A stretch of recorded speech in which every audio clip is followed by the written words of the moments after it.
آج ایک بہت ہی دلچسپ نظریاتی تصور کا تجزیہ کرتے ہیں۔ ذرا تصور کریں کہ عالمی سطح پر ایک بہت بڑا مقابلہ ہو رہا ہے، جہاں دنیا کے ہر ملک کو یہ فیصلہ کرنا ہے کہ وہ کس سائٹ پر کھڑا ہے۔ فرض کریں کہ نیٹو کی طرف سے پوری دنیا میں ایک علامتی اعلان ہوتا ہے کہ وہی اپنی اپنی صفیں چن لیں۔ ایک طرف اسرائیل ہے اور دوسری طرف ایران۔ ہمارے آج کے ذرائع ہمیں اسی سفارتی دنیا کے اندر لے جاتے ہیں تاکہ ہم جان سکیں کہ ممالک آخر کس بنیاد پر اپنی وفاداریاں طے کرتے ہیں، اور وہ کون سے پوشیدہ اسباب ہیں جو اس عالمی بساط کو سجاتے ہیں۔ اس جائزے میں ہم 5 اہم چیزوں پر بات کریں گے۔ سب سے پہلے اس جغرافیائی اور سیاسی مقابلے کی بنیاد کو سمجھیں گے، پھر اسرائیل اور ایران کے اتحاد کی تفصیل دیکھیں گے، اس کے بعد ان ممالک پر بات کریں گے جو اسٹریٹجک لحاظ سے بالکل غیر جانبدار ہیں، اور آخر میں دیکھیں گے کہ یہ سب اتحاد اصل میں اتنی اہمیت کیوں رکھتے ہیں۔ تو چلیں سیدھا پہلے حصے کی طرف بڑھتے ہیں، جغرافیائی و سیاسی مقابلہ۔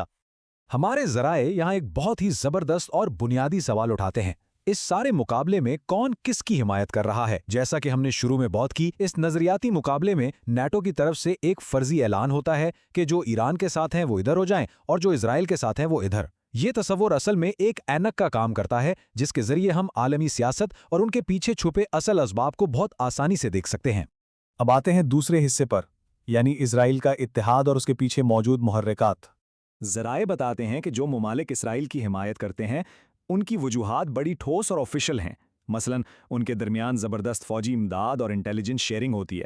یہ تعلقات کوئی راتوں رات نہیں بنے، بلکہ یہ دہائیوں پر محیط مضبوط دفاعی، سفارتی اور اقتصادی شراکت داریوں پر کھڑے ہیں۔ مطلب یہ حمایت کرنے والے ممالک ایک طرح سے ایک ہی ٹیم کا حصہ بن کر کام کر رہے ہوتے ہیں۔ اور ہاں، اس میں ایک اور بڑی اہم بات ہے جو ماخذ نے ہائی لائٹ کی ہے، اور وہ ہے تاریخی بوجھ۔ ذرا اس اقتباس کو دیکھیں۔ تاریخ کو مد نظر رکھتے ہوئے اسرائیل کی حمایت کرنا میری ذمہ داری ہے۔ اس سے یہ واضح ہوتا ہے کہ کچھ قوموں کے لیے اسرائیل کے ساتھ کھڑا ہونا محض آج کے فائدے کا سودا نہیں ہے، بلکہ ان کے ماضی کے واقعات اور ایک طرح کا گہرا اخلاقی احساس انہیں اس حمایت پر مجبور کرتا ہے۔ اس کے علاوہ کچھ ممالک کے لیے اسرائیل کی حمایت کرنا خالصتاً ایک اسٹریٹجک مجبوری بھی ہے، جیسا کہ اس بیان سے ظاہر ہوتا ہے کہ اسرائیل مشرق وسطی میں ایک ناگزیر علاقائی پارٹنر کا درجہ رکھتا ہے۔ اگر کسی کو اس خطے میں طاقت کا توازن برقرار رکھنا ہے تو اسے سیکیورٹی تعاون کی ضرورت پڑتی ہے، اور یوں اسرائیل ان کے ڈیفنس نیٹ ورک کا ایک بہت ہی اہم حصہ بن جاتا ہے۔ چلیں اب تصویر کا دوسرا رخ دیکھتے ہیں۔ تیسرا حصہ، ایران کا اتحاد۔ یہاں صورتحال کافی دلچسپ اور مختلف نوعیت کی ہے۔ جو ممالک یا گروپس ایران کی حمایت کرتے ہیں ان کے محرکات میں دفاعی اور اقتصادی تعلقات تو ہیں ہی، لیکن اس کے ساتھ ساتھ تیل کی تجارت ایک بہت بڑا فیکٹر ہے۔ مزید یہ کہ ماخذ بالکل واضح کرتا ہے کہ اسرائیل کے خلاف مشترکہ دشمنی اور پراکسی گروپس کی ہم آہنگی بھی اس اتحاد کو فیول کرتی ہے۔ کچھ ممالک تو محض حالات کے مطابق جب ضرورت پڑی تب تعاون کرتے ہیں، یعنی یہ بالکل ایک پریکٹیکل اپروچ ہے۔ اس سارے کیمپ کی حکمت عملی کو سمجھنے کے لیے یہ مشہور محاورہ ہی کافی ہے: میرے دشمن کا دشمن میرا دوست ہے۔ مطلب یہ کہ ایران کی حمایت کرنے والے بعض ممالک یا مسلح گروپس کسی خاص نظریاتی لگاؤ کی وجہ سے ایسا نہیں کر رہے، بلکہ محض اس لیے کر رہے ہیں کیونکہ ان کا اور ایران کا دشمن ایک ہی ہے۔ یہ عالمی سیاست میں مفادات کے کھیل کی ایک کلاسک مثال ہے، اور یہ بات اس مخصوص بیان سے بالکل کھل کر سامنے آ جاتی ہے۔ ذرائع کے مطابق اسرائیل کے ساتھ براہ راست مخالفت کچھ ممالک اور گروپس کو سیدھا ایران کی صفوں میں دھکیل دیتی ہے۔ چونکہ ایران ایسے گروپس کی مدد کرتا ہے جو اسرائیل کے خلاف ہیں، تو یہی مخالفت ان کے درمیان ایک مضبوط اور اٹوٹ رشتے کی بنیاد بن جاتی ہے۔ اب ذرا ان دونوں کیمپوں کا آمنے سامنے موازنہ کرتے ہیں۔ ایک طرف اسرائیل کا اتحاد ہے جو براہ راست سرکاری سفارتی تعلقات، دفاعی امداد اور ماضی کی تاریخی ذمہ داریوں پر کھڑا ہے، اور دوسری طرف ایران کا اتحاد ہے جو بالکل مختلف نوعیت کا ہے، یعنی عملی ضرورتوں، پراکسی نیٹ ورکس، تیل کی تجارت اور سب سے بڑھ کر مشترکہ حریفوں کی بنیاد پر چل رہا ہے۔ یہ جیو پالیٹکس میں تعلقات بنانے کے دو بالکل ہی مختلف انداز ہیں۔ اب بڑھتے ہیں چوتھے اور شاید سب سے دلچسپ حصے کی طرف: اسٹریٹجک غیر جانبدار۔ جب ہم اس درمیانی راستے کا تجزیہ کرتے ہیں تو کمال کی بات سامنے آتی ہے۔ یہ ممالک اپنے مفادات کو ایک ہی وقت میں دو بالکل متضاد سمتوں میں کیسے بیلنس کرتے ہیں، اس کی مثالیں بھارت، ترکی اور انڈونیشیا ہیں۔ ان میں سے ہر ایک کی اپنی ایک الگ اور زبردست سفارتی حکمت عملی ہے جو انہیں براہ راست کسی ایک کیمپ میں جانے سے روکتی ہے۔ آئیے ان پر تفصیل سے نظر ڈالتے ہیں۔ سب سے پہلے بات کرتے ہیں بھارت کی۔ ماخذ بتاتا ہے کہ بھارت کی حکمت عملی انتہائی نپی تلی ہے۔ وہ کمال ہوشیاری سے ایک طرف اپنے دفاع کے لیے اسرائیل سے ہتھیار حاصل کر رہے ہیں اور دوسری طرف اپنی توانائی کی ضرورت پوری کرنے کے لیے ایران سے تیل خرید رہے ہیں۔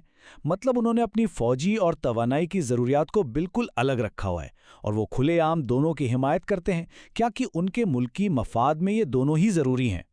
ترکی کی پوزیشن اس سے بھی زیادہ پیچیدہ اور باریک بین ہے۔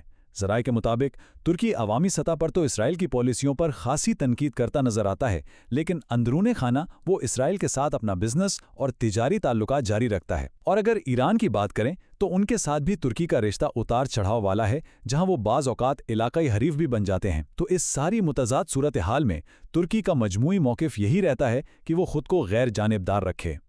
اور انڈونیشیا کی مثال تو ایک اور ہی طرح کا دلچسپ تضاد پیش کرتی ہے۔ ماخذ سے یہ بات سامنے آتی ہے کہ سیاسی سطح پر انڈونیشیا اسرائیل کو تسلیم ہی نہیں کرتا، مطلب ان کے درمیان کوئی آفیشل سفارتی تعلق نہیں ہے۔ لیکن حیران کی بات یہ ہے کہ وہ اسرائیل کے ساتھ خفیہ طور پر تجارت کرتے ہیں، یعنی دکھانے کی سیاست کچھ اور ہے اور اندرونی معاشی حقائق کچھ اور۔ اسی وجہ سے انڈونیشیا بھی خود کو غیر جانبدار ہی قرار دیتا ہے۔ تو ان سب باتوں کا مجموعی مطلب کیا ہے؟ آتے ہیں اپنے آخری حصے کی طرف۔ یہ اتحاد کیوں اہم ہے؟ ہم نے اس جائزہ کی شروعات اس بات سے کی تھی کہ دنیا کو بلیک اینڈ وائٹ انداز میں کسی ایک طرف ہونا پڑے گا، لیکن حقیقت یہ ہے کہ سفارتکاری کبھی اتنی سیدھی نہیں ہوتی۔ جیسا کہ ماخذ ثابت کرتا ہے، دنیا میں چیزیں صرف کالی یا سفید نہیں ہوتی، یہ سب ایک گرے ایریا ہے۔ ممالک کے فیصلے بہت ہی پیچیدہ مجبوریوں کے تابع ہوتے ہیں، چاہے وہ ماضی کا احساس جرم ہو، ہتھیاروں کی مجبوری ہو، تیل کی ضرورت ہو یا پھر چھپ کر کی جانے والی تجارت، سب کچھ بس اپنی بقا اور ملکی مفاد کے گرد گھومتا ہے۔ اور یہی بات ہمیں آخر میں ایک بہت ہی زبردست سوال پر لا کر کھڑا کر دیتی ہے۔ جب ہم دنیا کے نقشے پر ان تمام صف بندیوں، خفیہ تجارتوں اور تاریخی رشتوں کو دیکھتے ہیں تو کیا واقعی عالمی خارجہ پالیسی مشترکہ اقدار اور اصولوں پر چلتی ہے، یا پھر یہ سب کچھ محض عملی بقا اور اپنے مفادات کے تحفظ کا کھیل ہے؟ یہ واقعی ایک ایسا سوال ہے جو ہمیں بین الاقوامی تعلقات کی اصل بنیادوں پر گہرائی سے سوچنے پر مجبور کر دیتا ہے۔ آج کے اس تجزیے میں بس اتنا ہی۔